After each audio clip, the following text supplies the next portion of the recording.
기도란 무엇일까? 우리는 왜 기도하는 것일까? 매일 기도하고 있지만 이 기도만큼 어려운 게 참 없는 것 같습니다. 기도가 힘들고 어려운 까닭을 생각해 보면 우리의 기도가 대부분 응답받지 못하는 현실 가운데 있는 것 같습니다. 우리는 응답받은 기도 제목보다는 응답받지 못한 기도 제목을 훨씬 더 많이 가지고 있습니다. 전쟁이 일어나지 않게 해달라고 기도하지만 전쟁이 일어나고, 사랑하는 사람이 떠나가지 않게 해달라고 기도하지만 그 사람이 우리 곁을 떠나가게 되는 경험을 하게 되기도 합니다. 코로나19 바이러스를 없애달라고 2년째 계속해서 같은 기도를 하고 있지만 2년째 똑같은 상황이 반복되고 있습니다. 지금 아프가니스탄에서는 탈레반이 반란을 일으켜 이제 정권을 잡으려고 하고 있는데요. 그 현실 가운데 안타까운 사실은 그동안 아프가니스탄 땅에서 예수 그리스도를 전하려고 했던 많은 분들이 큰 어려움을 겪고 있다는 현실입니다. 외국인 선교사들을 도왔던 현지 사역자들이 탈레반 세력에 의해서 무참히 처형당하고 있는 것이 오늘 기독교의 현실입니다. 기도하고 있지만 세상을 바꿀 힘이 1도 없고, 기도하고 있지만 우리가 가지고 있는 상황을 1%도 좋아지게 할 수 없는 것이 인간의 무력한 현실입니다. 기도 응답을 받지 못해서 많은 사람들의 신앙이 무기력해지고 끝내는 하나님을 등지게 되는 이유가 되기도 합니다. 한때 유럽은 전 세계에서 가장 하나님을 잘 믿는 지역이었습니다. 적어도 2차 세계대전이 일어나기 전까지는 말입니다. 1차, 2차 세계대전을 겪으면서 유럽은 하나님께 기도하는 것이 무슨 의미가 있는가라는 회의에 빠졌고 점차 신앙을 잃어가기 시작했습니다. 한 나라, 한 지역에만 일어나는 일이 아닙니다. 우리의 마음에도 똑같은 일이 반복되고 있습니다. 신방을 가보면 기도 응답이 없어서 신앙이 점점 무기력해지는 현상을 마주하게 됩니다. 몇십 년째 똑같은 기도 제목이라면서 이제는 어디 가서 기도 제목을 이야기하기도 부끄럽다라고 말하시는 분들을 만나게 됩니다. 그런 분들과 신방을 하고 나면 무슨 말씀으로 위로를 해야 될지 답답해지는 경우가 꽤 많습니다. 오늘 본문에 등장하는 이름 없는 과부 또한 마찬가지의 어려운 현실을 가지고 있었습니다. 간절히 원하는 기도 제목을 가지고 있었지만 응답받지 못했고, 그래서 그녀는 안타까운 상황 속에 처해 있었습니다. 이런 상황을 겪고 있는 사람들에게 우리는 쉽게 이런저런 권면이나 충고를 해주고 있습니다. 하지만 그런 충고나 권면이 실질적으로 도움이 되는 경우는 거의 없습니다. 과연 이렇게 기도가 막혀 있는 사람에게 우리는 무슨 말을 해줄 수 있을까요? 우리는 기도에 대해서 무엇이라 말할 수 있을까요? 독일의 신약학자인 오스카 쿨만은 기도에 관한 책을 썼습니다. 사실 성서학자가 기도에 관한 책을 쓰는 것은 굉장히 예외적인 일입니다. 기도에 관한 책을 쓰는 것을 학자들이 굉장히 부담스러워하기 때문에 그렇게 되는데요. 왜냐하면 기도라는 것이 연구하는 학문이 아니라 실천적인 믿음이다라고 생각하기 때문에 그렇습니다. 특히 유럽에서는 성경을 연구해서 박사학위를 가지고 있지만 교회에 출석해서 예배를 드리지 않는 사람들도 꽤 많이 있는 것이 현실입니다. 학문과 신앙생활을 분리해서 생각하는 그러한 경향 때문에 그런데요. 이런 유럽의 배경하에서 기도에 관한 책을 신약학자가 쓴다는 것은 매우 드문 일입니다. 이 오스카 쿨만이라는 학자는 1902년에 태어나서 1999년에 생을 마감한 신약학자입니다. 1차, 2차 세계대전을 몸으로 겪고 그 속에서 기도하며 애쓰는 그러한 학자인데요. 오스카 쿨만은 우리가 기도하기가 어려운 이유를 두 가지로 제시하고 있습니다. 첫째는 좀 신학적이고 철학적인 것인데요. 기도 자체가 가지는 어려움이 있다라고 말하고 있습니다. 오스카 쿨만이 쓴 책 중에서 한 문장을 인용하면 이렇습니다.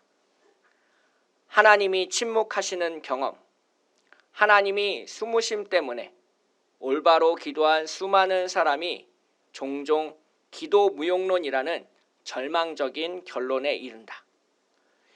2차 세계대전 이후에 유럽에서는 아우슈비츠 사건 이후에도 여전히 기도할 수 있는가라는 신학적인 질문이 제기되었습니다.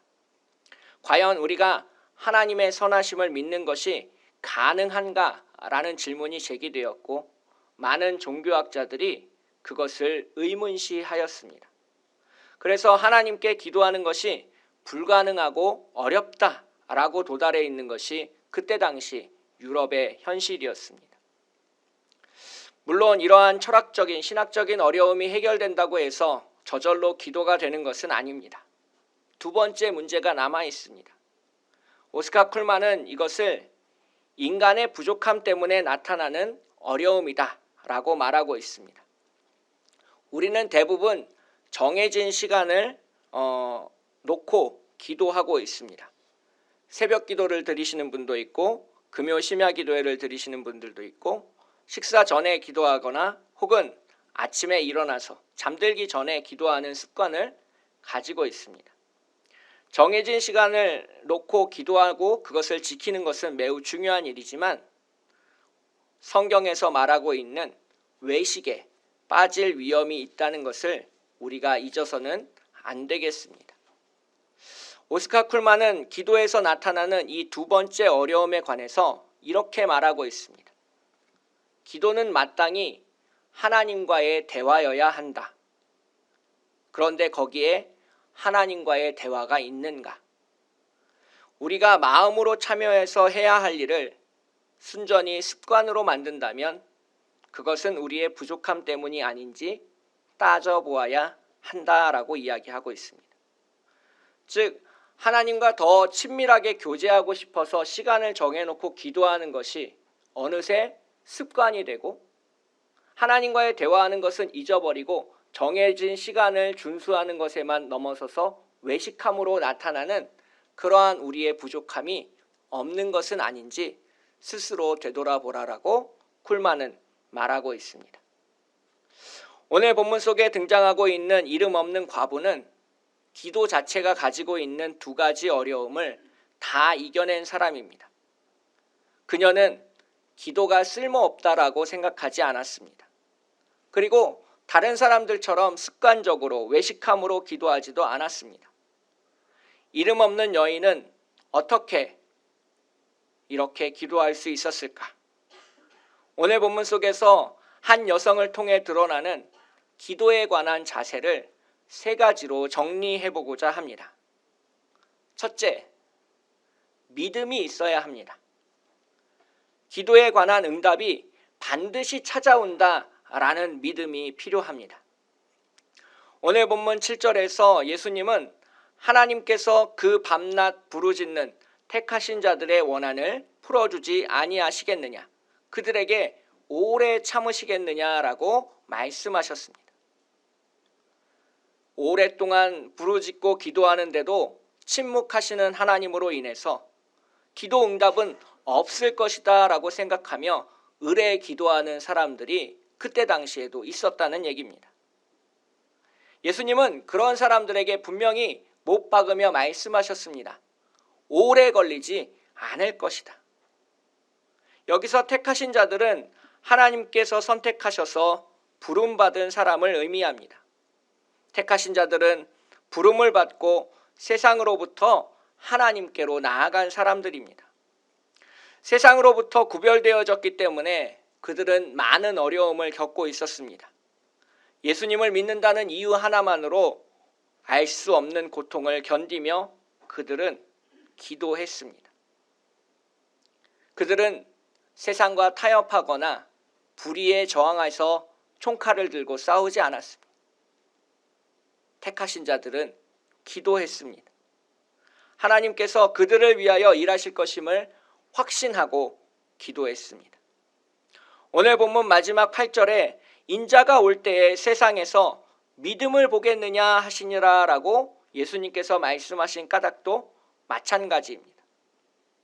처음의 믿음, 처음의 신앙, 처음의 자세를 지키면서 끝까지 계속 유지하라는 말씀입니다. 믿음이 습관으로 변질되지 않도록 기도하고, 믿음은 헛것이라는 그러한 유혹으로부터 빠지지 않고 계속해서 기도하는 자세를 갖는 것, 이것이 바로 믿음이다, 그리고 기도하는 자세다라고 예수님께서 말씀해 주고 계신 것입니다. 두 번째, 기도할 때 인내가 필요합니다. 기도할 때 포기하지 않고 꾸준히 반복해서 기도하는 것이 필요합니다. 오늘 본문 3절을 보시면 과부는 불의한 재판장을 자주 찾아갑니다. 4절에 나타나는 이 불의한 재판장의 말을 살펴보면 오랫동안 재판관은 여인의 간구에 대해서 침묵했음을 알 수 있습니다. 한 번, 두 번 찾아왔을 때는 그냥 모기가 와서 짖나 보다 라고 하면서 모르는 척 했습니다.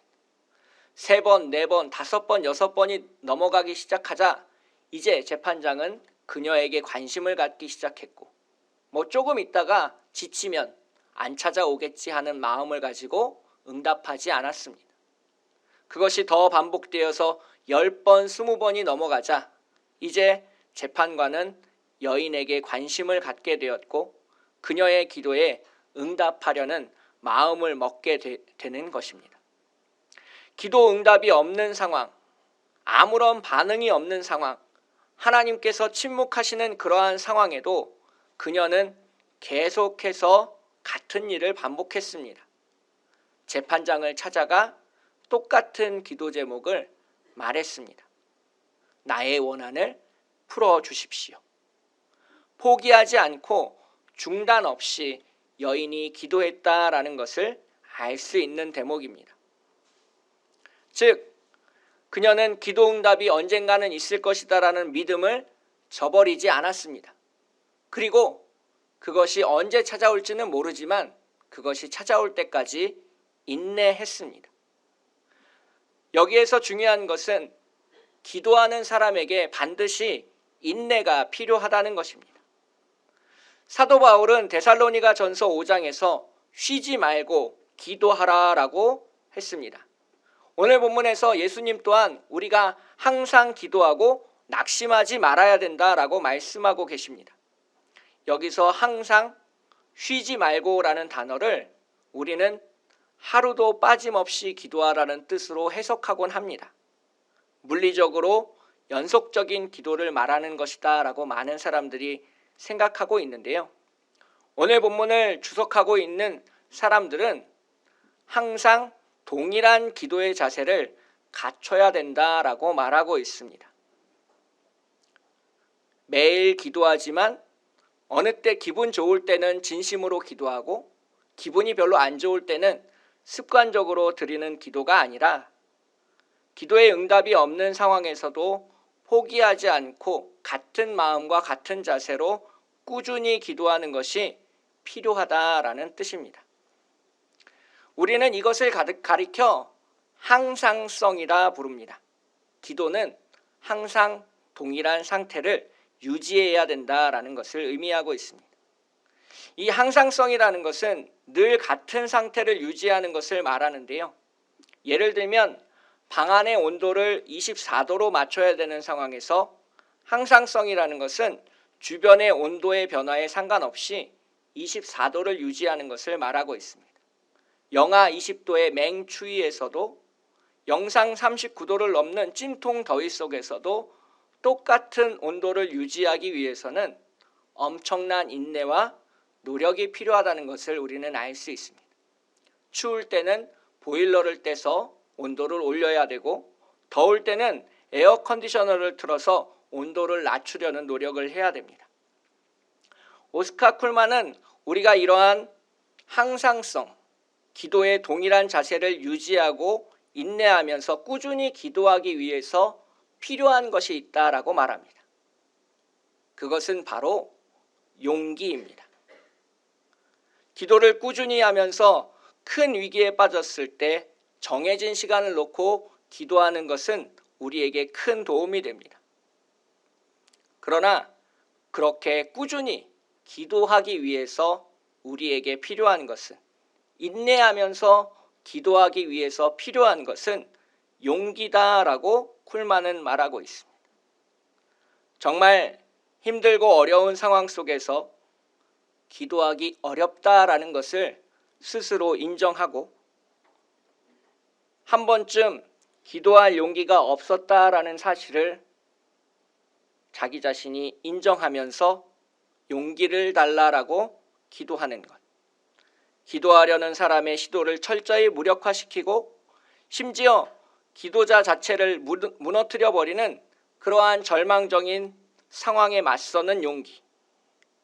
구원에 대한 확신이 사라지고 의심이 들어 하나님에 대해 실망하는 그러한 상황 속에서도 주님을 믿기 위해 발을 내딛는 용기.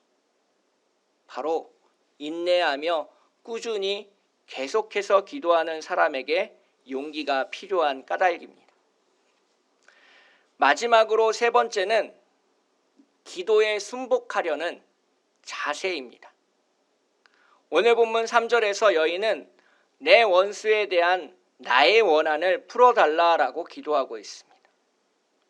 5절의 응답을 보면 이 과부가 나를 번거롭게 하니 내가 그 원한을 풀어주리라고 마음먹는 장면이 있습니다.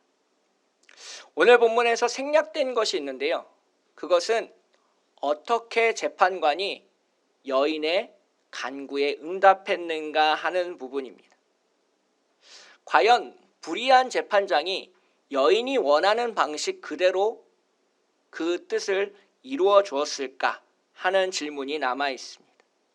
하나님을 두려워하지 않고 사람을 무시하는 재판장이었다는 점에서 우리는 그가 여인이 바라지 않는 다른 방식의 응답을 했을 수도 있다라는 생각을 해보게 됩니다. 하지만 중요한 것은 어떤 판결이 내려졌든 여인은 그것을 기도 응답으로 생각했고 순복했다라는 것을 알 수 있습니다.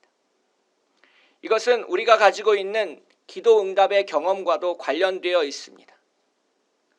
기도 응답을 받았지만 자신이 원하는 방식이 아니었다라고 말하는 사람들을 종종 만나게 됩니다. 기도 응답을 받았지만 기쁘지 않다라고 말하는 사람들도 만나게 됩니다. 분명히 문제를 위해서 기도했고 문제를 해결받았지만 자신이 원하는 그림이 아니어서 불만을 토로하는 사람들이 있습니다.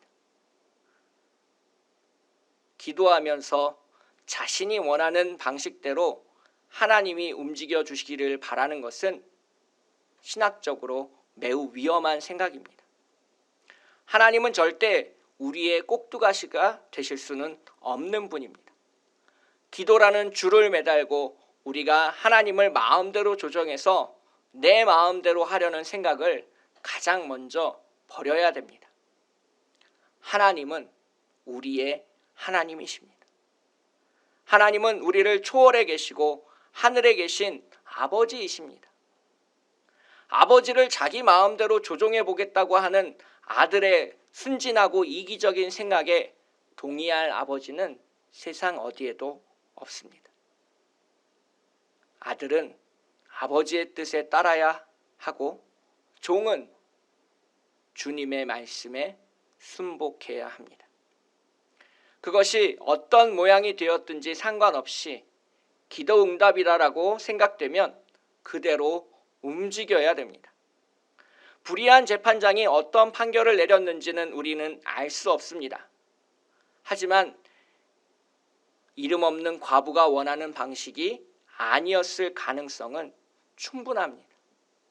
하지만 그것에 대해 이의를 제기하거나 불만을 토로하지는 않았을 것이다 우리가 생각해 볼 수 있습니다. 원한이 풀어지는 기도의 목적만을 이야기하고 나머지는 재판장의 재량에 맡겨두었습니다.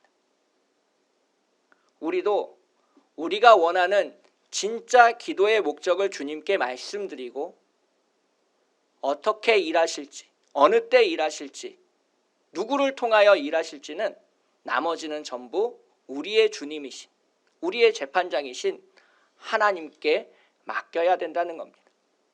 내가 원하는 그림이 나오지 않을 수도 있습니다. 하나님, 문제는 해결받았지만 내가 원하던 길은 아닙니다 라고 생각할 수도 있습니다. 중요한 것은 하나님은 우리의 주님이시다라는 겁니다. 그 주님이 말씀하시면 서고 주님이 말씀하시면 가는 것이 바로 그리스도인의 삶의 정체성입니다. 내 뜻이 아니라 하나님의 뜻대로 오늘을 살겠다라고 작정한 사람들이 바로 그리스도인입니다. 좁은 길을 가든 가시밭길을 가든 그것이 주님이 우리에게 말씀하신 기도 응답의 길이라고 생각하면 그 어떤 어려운 길이라도 마다하지 않고 걸어가야 되는 것이 기독교인의 기도의 자세라는 겁니다. 오늘 본문을 짧게 요약하고 마치도록 하겠습니다. 여인의 기도 속에는 믿음이 있었습니다. 반드시 기도 응답이 찾아올 것이다라는 확실한 믿음이 있었습니다. 그러한 확실한 믿음 없이 어떻게 그녀가 불의한 재판장을 그렇게 여러 번 찾아갈 수 있었겠습니까? 자기를 아는 척도 하지 않고 마치 지나가는 벌레 보듯 쳐다보든 하는 그러한 재판장에게 여인이 할 수 있는 최선의 것, 바로 끈질기게 붙들고 매달리는 자신이 할 수 있는 기도에 모든 것을 할 수 있었던 까닭은 바로 믿음 때문이었습니다. 둘째로, 이름 없는 과부의 기도에는 인내가 있었습니다. 오랫동안 변함없이 한결같은 기도의 자세를 유지했습니다. 하나님이 내 마음을 잘 알아주실 때는 열심히 기도하다가 하나님이 내 마음을 잘 몰라주실 때는 나 모른 척, 언제 내가 기도했냐는 척 그렇게 달면 삼키고 쓰면 뱉는 그러한 기도의 자세를 가지지 않았습니다. 어려울 때도, 추울 때도, 더울 때도, 고난이 찾아올 때도, 그리고 기쁨이 함께할 때도 늘 동일한 기도의 자세를 가지고 나아가는 것이 이름 없는 어떤 과부의 기도였습니다. 그녀는 용기를 가지고 있었습니다. 절망하지 않을 용기, 그리고 믿음을 잃지 않을 용기, 하나님을 향해 계속 나아가 기도할 용기를 가지고 있었기 때문에 인내할 수 있었고 기도할 수 있었습니다. 마지막으로 세 번째는 기도 응답이 주어졌을 때 이름 없는 과부처럼 순종할 마음이 있어야 된다는 겁니다. 하나님이 기도 응답을 이미 주셨지만 우리가 그것을 마뜩치 않게 생각해서 따라가지 않는다면 그 기도 응답은 영원히 우리 앞에 나타나지 않을 것입니다. 내가 원하는 그림은 나의 도화지에서만 그려질 수 있습니다. 하나님이 세상 가운데 그리시는 큰 구원의 드라마 속에서 내가 할 수 있는 일은 주님을 붙잡고 함께 걸어가며 주님을 찬양하며 기도하는 일, 그리고 우리에게 말씀하시는 그 말씀대로 오늘을 살아가는 일이라는 것을 기억하시길 부탁드리겠습니다. 오늘도 이름 없는 한 여인처럼 기도가 막혀서 기도 응답이 없어서 좌절하고 슬퍼하고 아파하시는 분들이 있다면 오늘 본문 속에서 나타난 여인의 기도처럼 믿음을 가지고 꾸준히 용기를 붙돋으며 주님과 함께 걸어가시는 참빛교회 교우들이 되시기를 축복하겠습니다. 함께 기도하겠습니다. 사랑과 은혜가 풍성하신 하나님 아버지, 이름 없는 어떤 과부의 기도 속에서 우리의 기도를 돌아보게 됩니다. 우리가 과연 습관적으로 기도하지는 않았는지, 외식함으로 우리의 기도가 나타나지는 않았는지, 정말 주님이 응답을 주실 것이라는 확실한 믿음을 가지고 기도했는지, 변함없이 한결같은 마음으로 주님을 붙잡고 있는지 우리의 기도를 되돌아보게 됩니다. 어두운 세상 가운데서 용기를 가지고 기도하고 있는지, 주님이 말씀하시는 그대로 살아낼 용기와 믿음과 사랑이 우리 가운데 있는지 오늘 본문 속에서 되돌아보고 더 깊이 기도하는 참빛교회 교우들이 되게 하여 주시옵소서. 거룩하고 아름다우신 우리를 사랑하시는 예수님의 이름으로 간절히 기도합니다.